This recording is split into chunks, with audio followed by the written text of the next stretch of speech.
começando mais um Entre Chaves, o seu podcast de desenvolvimento de software, e hoje a gente vai falar de novo um pouco sobre um assunto que continua em alta, que é low code, no code, só que agora a gente vai falar das aplicações de dados sobre esse tema, né? Então a gente vai falar um pouco de engenharia, ciência e análise de dados, relacionando aí com low code e no code.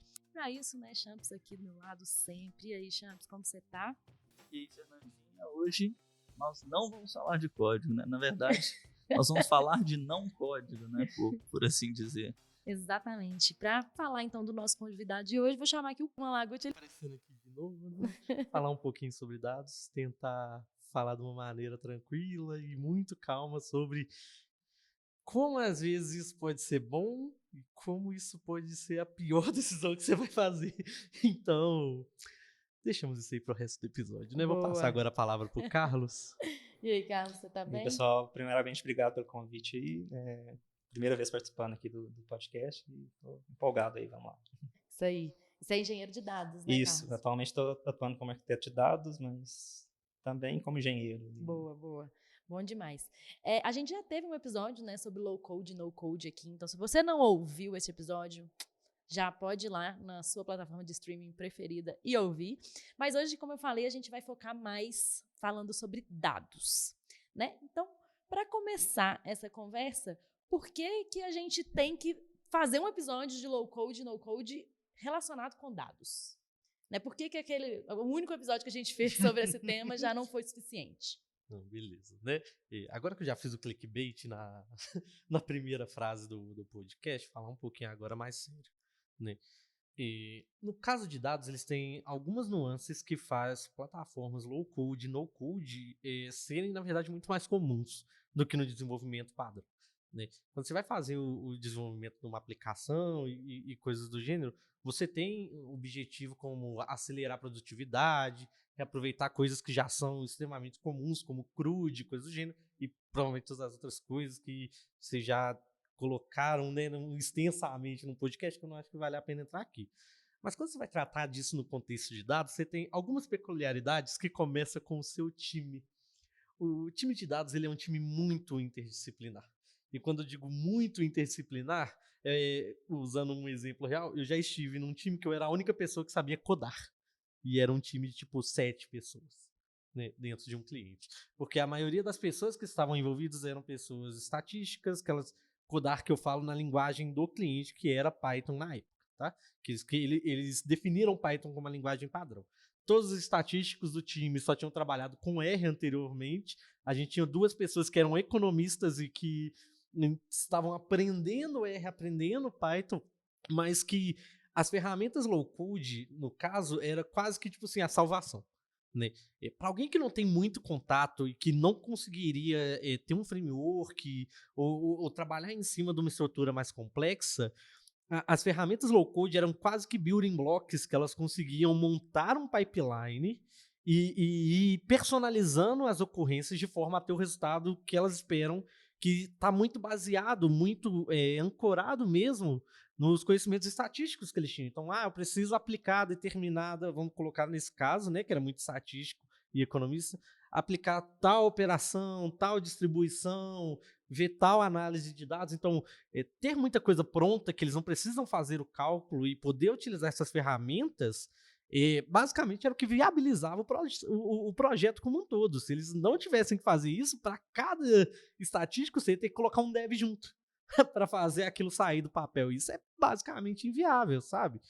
Mas não precisa ser necessariamente nesse caso, né? Porque como a gente trata, e aí talvez até o Carlos queira falar um pouco mais dessa parte de arquitetura de dados, muito do que a gente faz de ETL, de arquitetura mesmo, como baseado em pipe filters, né? Muita coisa é reutilizável e muita coisa você não quer reinventar a roda. Você quer fazer ingestão de dados, você quer usar uma ferramenta tipo Airbyte. Cara, você tem um conector que você vai, sei lá, plugar no Spotify, que você vai plugar em alguma ferramenta, plugar na Azure, por exemplo, né, no ADLS. Não é o tipo de coisa que você tem que ficar codando toda hora. Mas poderia ser uma API? Poderia. Mas e o cara que é um cientista de dados que ele não tem um engenheiro de dados, entendeu? Para trabalhar junto com ele. Você quer que tenha muita coisa pronta para você, tipo assim, basicamente viabilizar um projeto que precisaria de interdisciplinaridade, mas que nem sempre tem. Então você tem que dar um jeito de burlar isso. É justamente isso que o Malaguti falou, né? Eu acho que até puxando mais para engenharia aqui, eu acho que essa questão do low code é um paradigma até muito mais comum nessa área de dados, né? Tipo, do que no desenvolvimento de software geral aí, né? E não é uma coisa nova também, né? Tipo, você vê aí, desde a década de 90, sei lá, já tem aquelas ferramentas, aquela que veio antes do SIS, né? Que é acho que Data Transformation Services. Então, há muito tempo já tem essas ferramentas e, assim, praticamente todo projeto aí envolve algum nível de low code aí, né? Tipo, principalmente nesses, até algumas ferramentas mais legado mesmo, tipo SQL Server, algo desse tipo, o pessoal usa bastante o SIS, então já é uma coisa bem enraizada, assim, né, nessa parte de engenharia. E tem muita coisa que é reutilizável também, tipo, às vezes você quer só, sei lá, extrair o dado de uma fonte e escrever num destino, então não faz sentido você ter que reinventar a roda ali, né, programar ali as conexões, sendo que algumas ferramentas já te dão esses conectores prontos, sendo que já está tudo ali parametrizado, né, você só coloca ali o que você quer pegar, as strings de conexão e assim, não tem necessidade de você reinventar a roda só para mover o dado de um lugar para o outro, né, no caso. Você tem um outro ponto também, que é um pouco mais de fator histórico, né? Eu estava conversando com o Marcelo Pio, que já apareceu aqui algumas vezes no podcast, né?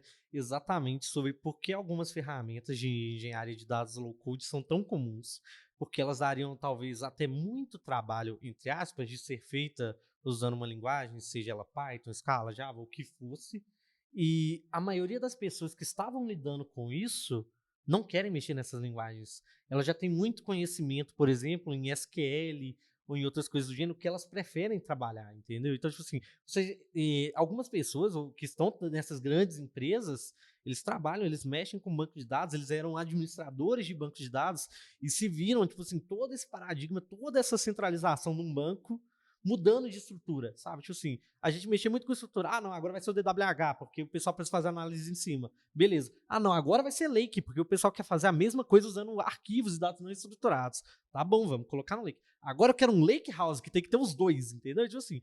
Só que essas pessoas, elas têm um conhecimento, elas têm toda essa questão de já ter todo um trabalho, toda uma experiência em SQL, e tipo assim, você vai pegar esse sênior, digamos assim, você vai jogar ele fora, sendo que ele tem tanto conhecimento de negócio, tanto conhecimento de dados? Não, tipo assim, você basicamente vai adicionando aos poucos esses conhecimentos nessas linguagens específicas e tudo mais, e vai criando essas ferramentas low-code. Tipo assim, cara, você está tão acostumado a SQL, por que você não usa essa ferramenta low-code aqui, que basicamente ela vai fazer as integrações e tudo que você faria dentro de um arquivo, tudo que você faria dentro do seu banco, você vai usar SQL, só que de forma estruturada lá dentro.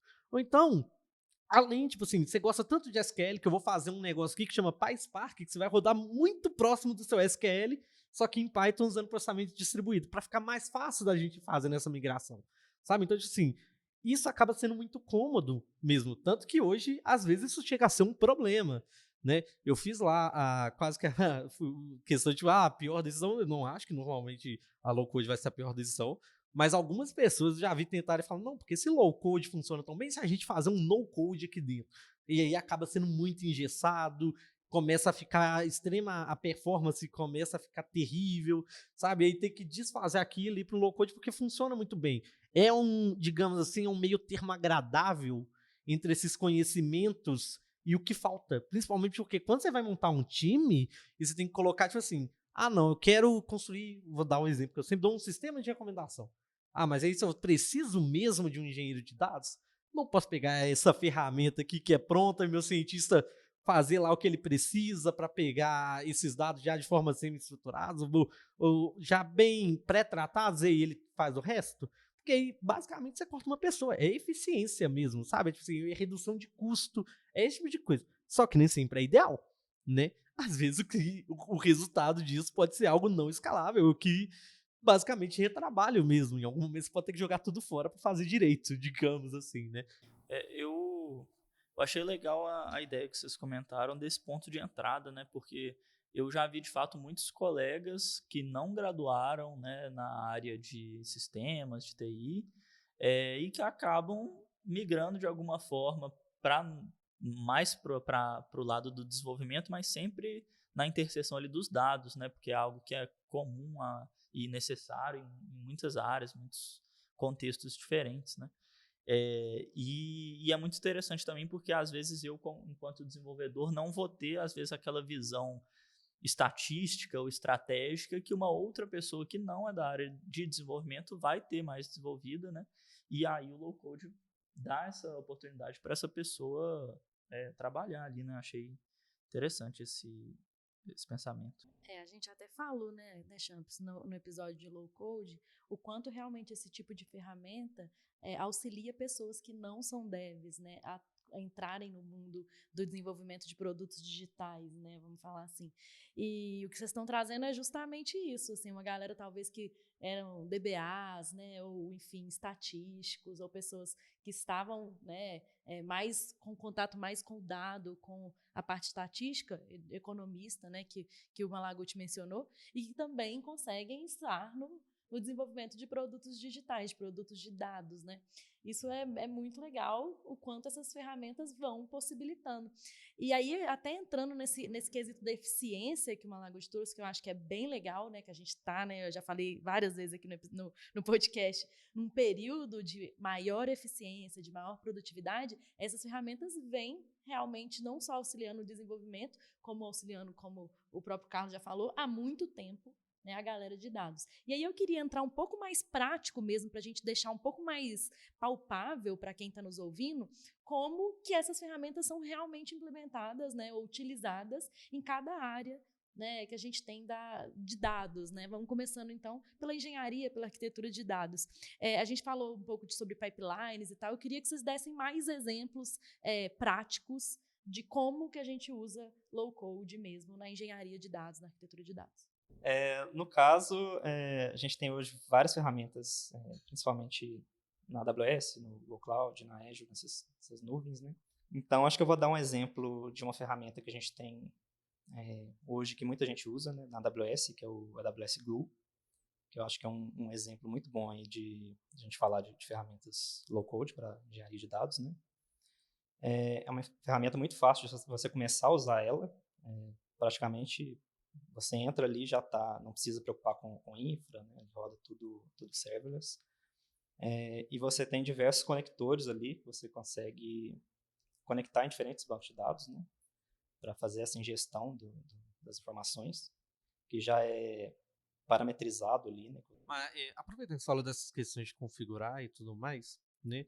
Eu acho que o principal ponto, quando a gente vai olhar isso, que você disse, é a questão de facilidade. Sabe? Assim, o AWS Glue, assim, com, sei lá, o Data Factory, no caso da Azure, ou qualquer outra cloud que as pessoas queiram usar, né? É visual, acima de tudo. Então, é muito tranquilo de você fazer, né? Tipo assim, você não precisa abrir uma documentação, entender como funciona, não. É tipo assim, cara, olha, tem essa caixinha. O que essa caixinha do for each faz? Ela literalmente faz o que ela tá falando. Tipo, ela vai rodar para cada um. Eu quero fazer ingestão. Então, o que a ingestão desse conector faz?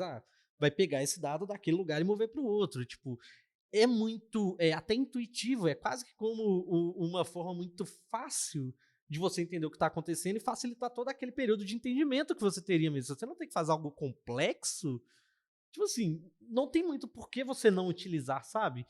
Só que isso tem um custo, né? Tipo assim, está numa nuvem, a nuvem vai cobrar, por isso a facilidade em si ela tem um custo, né? E tem um outro problema, que é como organizar, né? Porque muitas vezes essas ferramentas, tipo assim, você vai entrar em outros problemas, sabe? As pessoas têm dificuldade, às vezes, em organizar uma estrutura de um código mesmo para isso, para reaproveitar. No código, no caso do low code, não. Tipo, é essa caixinha aqui, você quer reaproveitar isso? Clica e arrasta. Você quer salvar isso para reaproveitar em outro lugar? Beleza. Clica e arrasta o pipeline inteiro, em vez de arrastar só a caixinha do operador, sabe? Tipo, algumas dessas coisas funcionam muito bem quando você vai fazer essas operações, né? Mas ingestam. Mas assim, o que eu queria entender melhor é a motivação mesmo, né? Quais problemas de negócio mesmo a gente está resolvendo, ou por quê, né? Qual a motivação por trás de usar esse tipo de ferramentas, né? Vocês citaram o Data Factory e posso dar um exemplo do Data Factory, então, que é a ferramenta da Azure, né, que é muito utilizada hoje em dia. O que ela tenta resolver é você basicamente conectar em dados de diferentes fontes. Então, você tem ali as caixinhas, né? Tipo, tem uma caixinha que é fonte de dados, por exemplo.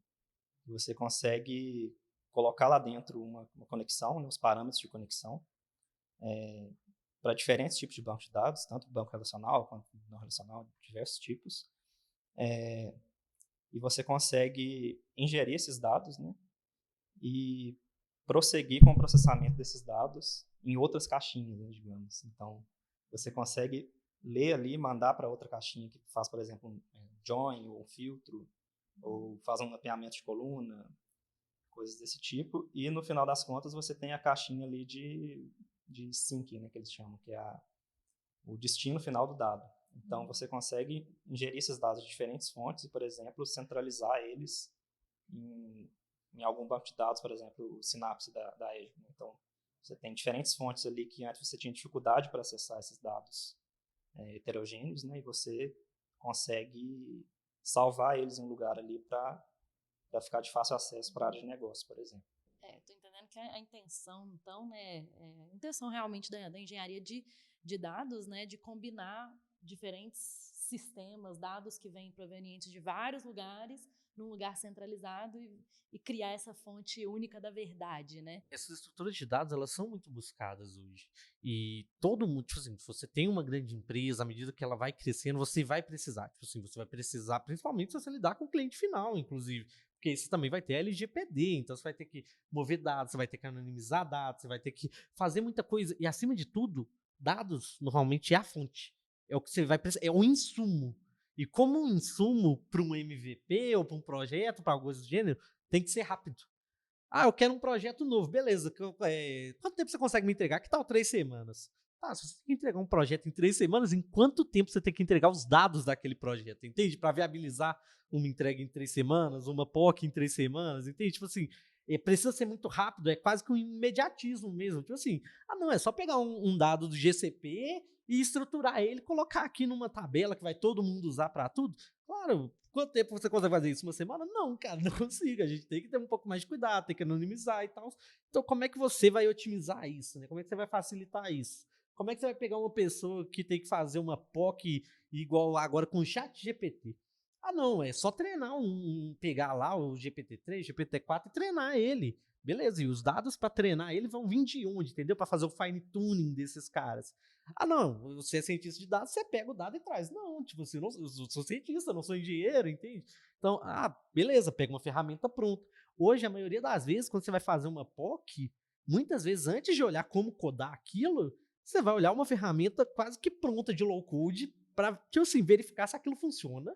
E muitas vezes ela vai ser o necessário, sabe? Você só vai sair dela se você tiver algo, tipo assim, além. E você só vai fazer além se você provar que isso funciona. Então você precisa de uma POC com low code, sabe? Tá virando quase uma necessidade mesmo. Tipo, você precisa de testar com low code antes, porque eu não quero gastar tempo desenvolvendo algo grande. A gente tem experienciado muito isso, né? A gente já codou muito, né? Já tem muita coisa pronta, né? E assim, em todo o mundo do desenvolvimento, né? E eu acho que em todos os sentidos a gente está caminhando para esse lado de reaproveitar mesmo as coisas que já foram feitas, não fazer de novo, né? Então, acredito que nessa parte de engenharia de dados, de uso dessas ferramentas de nuvem, ajudam muito a gente nesse sentido, né? E eu queria colocar um outro ponto aqui que talvez é uma boa aplicação também de engenharia de dados, né? Que é quando a gente trabalha com sistemas legados, né? Que é uma discussão que a gente já falou várias vezes aqui no podcast, mas que é muito frequente mesmo, a necessidade de lidar com sistemas legados. E quando a gente fala tanto de fazer uma análise de negócio, que às vezes vai ter uma fonte de dados do projeto novo e do projeto antigo, e você precisa ali dos dados unificados, quanto quando você quer fazer uma migração, né, de dados de um banco para o outro, de um modelo de dados para outro, talvez é um momento que essas ferramentas possam nos ajudar bastante também. Né? Sim, tipo, se você parar pra pensar, essa questão de reaproveitamento, a gente sempre faz. Tipo, mesmo quando a gente está codando, a gente faz isso. As bibliotecas são isso. Né? Do mesmo jeito que, sei lá, estatísticos e afins utilizam muitas questões da matemática, da estatística e tudo mais, e reaproveitam código, A maioria dos desenvolvedores não fazem coisas estatísticas, só aproveitam bibliotecas estatísticas prontas e fazem o código, entendeu? O que a gente está fazendo é simplesmente trocando. Só que para o desenvolvedor é mais fácil utilizar algo que é código e abstrair a parte matemática, enquanto para as pessoas que são mais estatísticas é melhor mexer com a parte estatística e visual ou de dados e abstrair o código. Mas assim, é quase como se fosse representações visuais das bibliotecas. Muito low code hoje, inclusive, tem às vezes uma API ou uma biblioteca, tipo assim, que é uma alternativa ao low code, sabe? Tipo assim, se você quiser integrar isso dentro de um código de algo mais complexo ou dentro de um sistema que seja maior, até para fazer um ensemble de vários modelos ou coisas do gênero.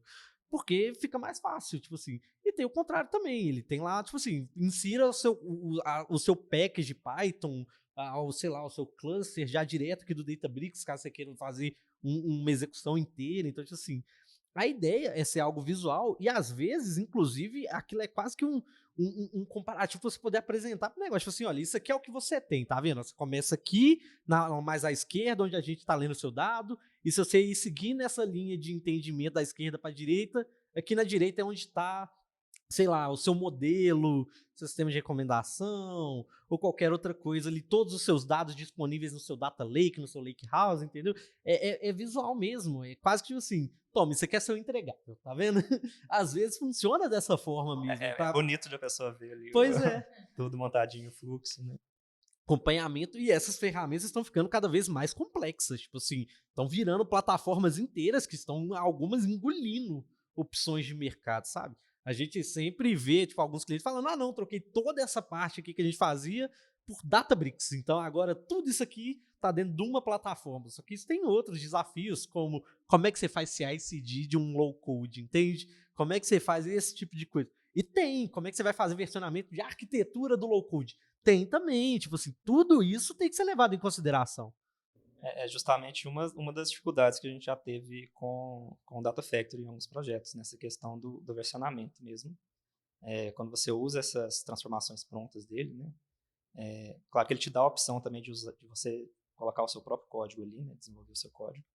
Mas quando você usa as transformações prontas e você joga isso para um repositório, né? Para o Git, é uma linguagem ali que ele coloca, é uma linguagem própria dele, que às vezes é difícil de você entender, né? Se você não estiver ali dentro da interface programando, dentro do Data Factory, no caso, se você olhar o código, não é tão intuitivo assim.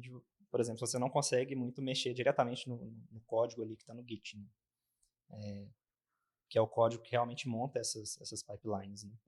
É toda aquela questão também de você lidar um pouco com IAC, né? De como é que você vai lidar com a sua infraestrutura as code. Então, tipo assim, calma, começa a ficar, entendeu? Um pouco complicado. Tipo, estamos usando uma ferramenta low code, mas você está usando sua infra como código. Tipo assim, isso não é um pouco contraproducente? Não necessariamente. Você pode ter, por exemplo, como eu disse, um time muito multidisciplinar, onde seu arquiteto vai lidar muito bem com a infra as code, vai facilitar esses versionamentos, vai poder automatizar com o seu DevOps toda essa parte de CI/CD, e ainda assim vai ser muito fácil para o seu analista poder fazer todas as operações dele, sei lá, no SaaS ou em outra ferramenta, enquanto seu engenheiro está fazendo tudo dentro do Data Factory ou alguma cloud, e seu cientista de dados está fazendo todos os modelos dele no Databricks. Você está usando um monte de plataforma, um monte de ferramenta, algumas que são mais menos código, outras com mais código, né? Tipo assim, às vezes você vai inclusive fazer algumas orquestrações que é quase, tipo assim, quase desenhar um pipeline mesmo. É como se você tivesse um canvas e fosse colocando, tipo assim, quadradinhos e linkando. Executa esse processo, próximo, esse processo, próximo. Só que cada processo desses, às vezes, foi codado por outra pessoa que já tem mais conhecimento de código. Enquanto uma outra caixinha isso aqui é só cálculo matemático. Tem um estatístico lá fazendo operações matemáticas extremamente complexas, sabe? Tipo assim, você está basicamente segmentando cada etapa da maneira que fica mais fácil para cada indivíduo do seu time. Legal. Então, assim, estou entendendo que a gente falou bastante aqui agora, né? Sobre essa segmentação, vamos falar assim, da engenharia, né, de dados, que a gente trouxe que o low code acelera pra caramba essa parte de preparação dos dados, né, de disponibilização, de ingestão dos dados, né, para começar, vamos falar assim, né, para criar o arcabouço, para começar, né, a a tratar esses dados de alguma forma, seja visualizando esses dados com BIs ou com alguma outra ferramenta nesse sentido, ou seja, criando modelos de machine learning em cima desses dados e tal, e criando algumas coisas mais preditivas, né? Então, estou entendendo que é isso. Agora, vamos falar um pouquinho sobre a ciência de dados e o beleza, né? Assim, os nossos dados, então, eles já estão prontos, já estão, sei lá, num data lake da vida ou num DW da vida. E agora a gente vai falar um pouco, então, sobre low code e ciência. Como que a gente pode, né, acelerar ou, enfim, melhorar os nossos modelos ou acelerar a criação de modelos de machine learning usando low code? Então vamos entrar um pouquinho em machine learning, né? E machine learning é mais do que fazer um modelinho de machine learning, né? Porque isso, inclusive, na verdade, costuma ser a parte mais fácil.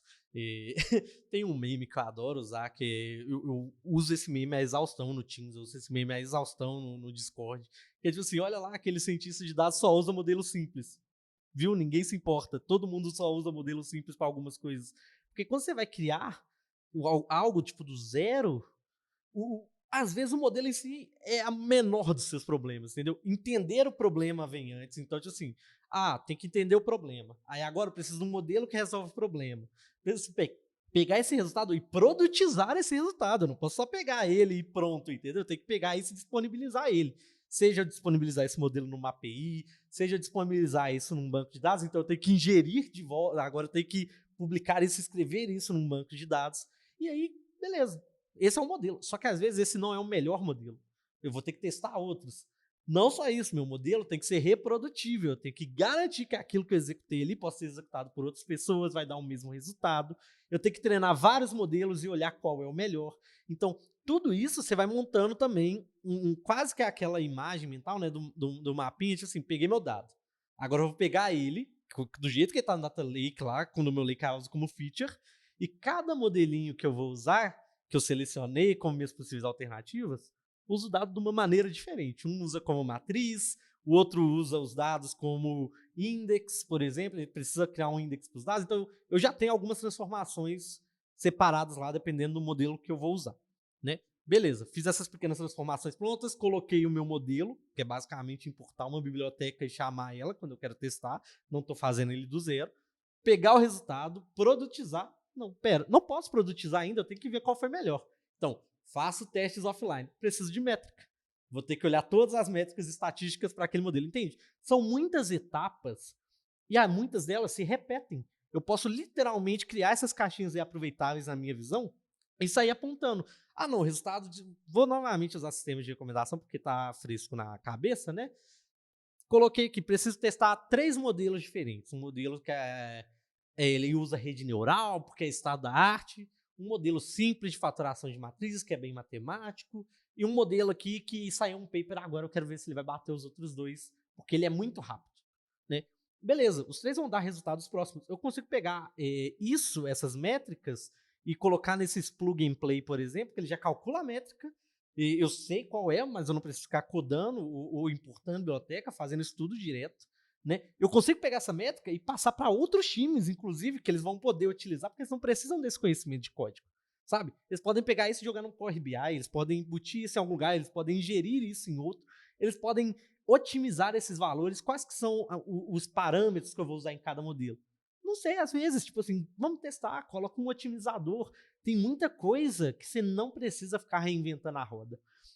E, acima de tudo, você precisa testar muita coisa. O setup experimental disso é muito custoso, sabe? Então, a gente precisa testar muita coisa, muito rápido, e fala, beleza, esse modelo aqui funciona melhor para esse contexto, por causa disso, fiz uma análise. Agora eu vou codar isso aqui para eu fazer um fine tuning, beleza? Você vai codar, você vai pegar aquele modelo que era uma biblioteca pronta, pegar, sei lá, vamos supor que é a rede neural que deu certo. Vou pegar a rede neural, agora eu tenho que destrinchar ela e melhorar ela para otimizar. Só que, assim, até eu fazer isso são, dependendo de quantas pessoas no time, meses de projeto, sabe? Tipo assim, e você não quer que eu fale, não, vou testar um monte de coisa aqui, codar elas todas e daqui a um ano eu te falo qual que é o resultado. Não, você tem que testar 50 coisas agora, eu preciso ver isso agora, meu time multidisciplinar, porque eu não vou poder ficar olhando métrica, porque eu estou fazendo outras coisas, meu analista vai olhar a métrica, vai colocar isso no Power BI, entende? Tipo assim, isso precisa ser facilitado.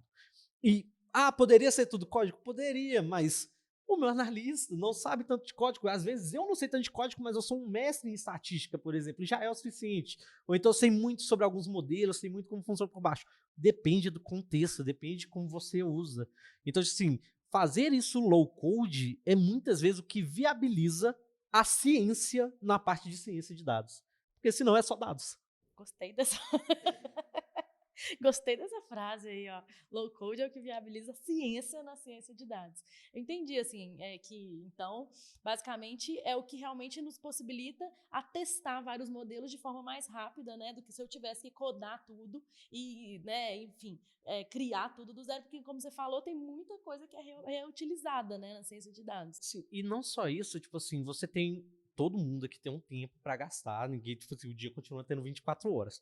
Se você está estudando, às vezes, alguma parte mais estatística, você está deixando de estudar código. Se você está estudando código, você está deixando de estudar, sei lá, estruturas de rede neural, porque é alguma coisa muito específica para você entender. Tipo assim, é quase que uma forma, tipo, gente, é ciência. Você precisa pegar o que já existe, reaproveitar e construir algo novo. Você tem que conseguir compartilhar com outras pessoas que tenham, às vezes, contexto ou não semelhante, porque tem algumas coisas que vão estar dentro do mesmo contexto, outras nem tanto.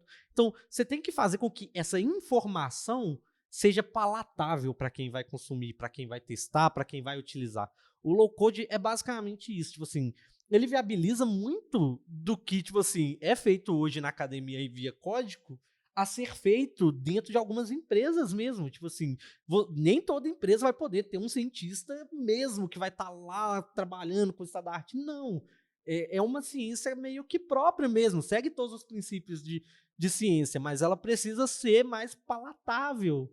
Nem todo mundo tem que trabalhar com o estado da arte, nem é viável, sabe? E praticamente, assim, né? Porque eu entendi o conceito, né, do negócio, mas dá uns exemplos, assim, de ferramenta e coisas aí que Então, as pessoas ultimamente a gente poderiam. tem usado bastante a referência, o próprio Databricks, né? Porque, mas não é o único. Você tem, sei lá, o SageMaker, você tem até coisas prontas. Tipo, a gente estava discutindo recentemente, tipo, alguém precisa fazer indexação, sabe? Aquelas questões de busca. Tipo, você tem um site, você tem que buscar coisa. Ah, tem uma Apache Solar, por exemplo. Porque eu quero buscar, eu quero indexar isso muito rápido para depois adicionar inteligência lá dentro.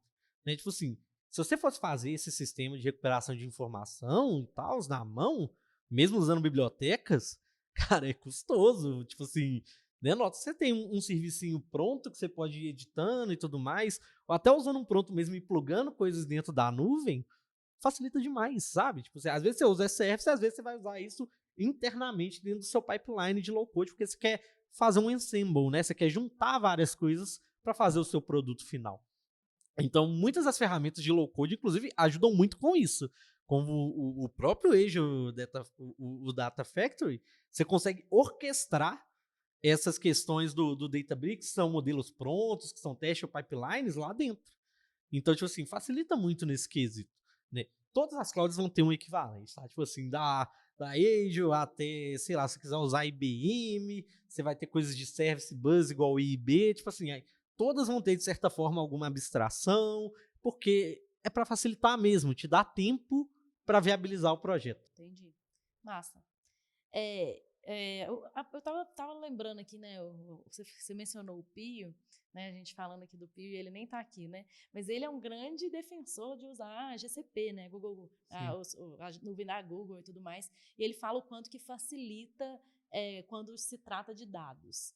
Tem a ver com essa parte de lá ter mais ferramentas low code para ajudar a galera a desenvolver coisas? É porque não é necessariamente ter ferramentas low code, mas tem mais ferramentas low code que também ajudam, né? Mas até questão arquitetural mesmo, tipo, tem muitas coisas que se você for subir numa outra cloud, eu lembro, já tem um tempo isso, né? Que a gente foi subir um Kubeflow, que é basicamente uma ferramenta para ficar orquestrando tal qual o Airflow ou outras, só que em cima de um Kubernetes, né? Para você ficar aumentando, diminuindo os clusters e por aí vai, né? E poder montar algumas árvores que são as DAGs, né? Que são grafos assíncronos para poder definir a ordem dos processos. E, tipo assim, lá você podia apertar um botão e estar pronto. Se você quisesse fazer isso na Azure, você ia ter que subir um AKS, de alguma outra forma, um Kubernetes, instalar em cima do Kubernetes as coisas necessárias para o Kubeflow para fazer isso funcionar. Então, tipo assim, é quase como se tivesse muita coisa pronta mesmo, né? Tipo, como se a Google tivesse, sei lá, tive que fazer isso, então já que eu já fiz, vou vender para você. Sabe? Toma Tipo aí. assim, vamos facilitar isso pra gente? Então, você já ia ter que fazer isso, por que você não faz isso aqui dentro da nossa arquiteturinha aqui, com um clique e paga pra gente fazer? E engraçado que tudo que a gente está falando, assim, e eu estou percebendo talvez o grande valor do low-code nos dados, é que na prática, quando a gente trabalha com dados, parece ter muitas tarefas repetidas, digamos assim, né? Você quer aplicar o mesmo modelo estatístico em contextos de fontes de dados diferentes ou informações diferentes. Você quer unificar informações de diversas fontes. Quais dados são esses? Não importa, mas o problema que você está resolvendo computacionalmente ele é o mesmo, né? Análise de dados também. Quero visualizar gráficos de dados aqui. Não importa quais dados que são tarefas que já foram feitas antes, né? E a gente tem essa repetição, então o low-code ele facilita, né, misturar essas coisas, né, o low-code e os dados, né? É quase que um viabilizador mesmo, se você parar para pensar, né? Tipo assim, dando um exemplo do varejo. Varejo tem muitos sisteminhas que você vai ficar usando para acompanhar vendas, para acompanhar marketing, essas coisas. Só que isso usa dados. Você vai plugar isso direto no banco de dados da sua aplicação? Você não vai, tipo assim, vai dar ruim em algum momento, entende? E as pessoas não discutem disso, tipo, não, vamos fazer essa questão aqui, vamos fazer essa parte de dados e depois a gente monta, sei lá, nosso CRM. Não, é tipo assim, nós vamos montar o CRM, vamos montar essa questão aqui de acompanhamento de marketing e fluxo, vamos. Aí chega no meio do caminho, onde que estão os dados? Ou então, né?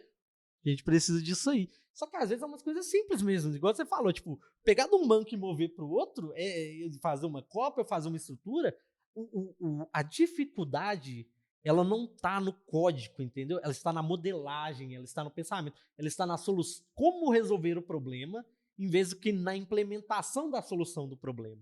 Entende? Então, tipo assim, esse conhecimento de como fazer e como modelar, às vezes é mais relevante nesse cenário do que o código para fazer isso. Porque uma vez que você sabe o que fazer, você tem 1 milhão de exemplos de código pronto. Sim, total. Bom, gente, então assim, eu acho que essa colocação que o Champs fez aqui agora foi extremamente importante, porque realmente é isso, né? Assim, o quanto low-code ajuda realmente na parte de ciência, na parte de engenharia, por terem tarefas muito repetitivas, né? E coisas que não importam quase que o negócio, mas que computacionalmente é a mesma coisa. E quando a gente também fala sobre visualização de dados e análise de dados, acredito que também a gente chega nesse mesmo ponto, né? De pessoas estatísticas que não têm muito domínio do código, que também precisam de ferramentas que facilitem, né, o drag and drop ou alguma coisa assim, e facilitem, de fato, a construção dessas visualizações. Bom, gente, eu acho que é isso. O papo foi massa demais. Acho que deu para entender que realmente dados têm um viés aí no no-code e no low-code, né? Vamos falar mais do low-code, maior do que o desenvolvimento, que a galera de dados com certeza está trabalhando mais com low code do que a galera deve, né? E é isso. É isso, valeu, galera. Valeu, galera, e até a próxima. Valeu, gente.